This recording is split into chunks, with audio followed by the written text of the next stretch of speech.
Hi, Evan here on behalf of Emtron Australia. Quick tutorial today on one of my favorite shortcut keys, which is the S key for smoothing.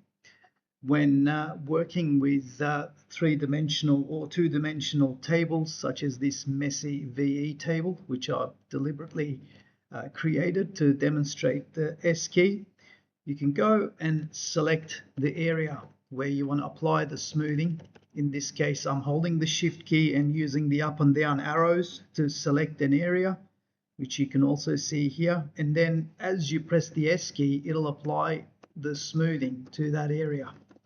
Okay, you can do this to an area. You can do it to a single point. In this case, let's go to this outlier here. And then as I keep pressing the S key, it will blend it in to the rest of the map. And can do it also to this point here that I want to smooth with to the rest of the map. As I press the S key, it will basically apply smoothing. You can also do it to rows and columns. So in this case, if I select these high points here on the map, as I press S, it will blend it in, or I can also select an area to blend it into, such as that, and then press the S key. Lastly, you can apply it to the entire map. To apply it to the entire map, you press this top left corner here where the rows and columns intersect, right here there, and it selects the entire map. And as you press the S key, you can see the entire map now blending. I'll rotate it a bit to make it easier to see.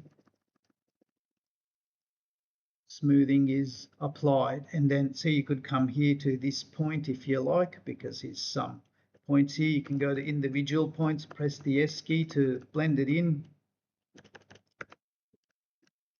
like so. The other thing, let's do one more example. Let's go to the throttle area table. I've deliberately messed this up. Throttle area should not look like this. It should be much smoother. So you could select the offending area, and then as you hold the S key, the entire table is smoothed in that area that I've selected. And then this looks like there's a bit of a high point there. As I press S, you can see it smoothing it over.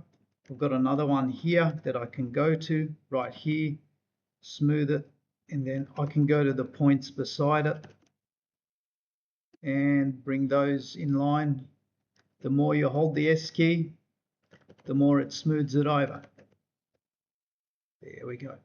Okay, that's the end for today's tutorial. I'll see you at the next one.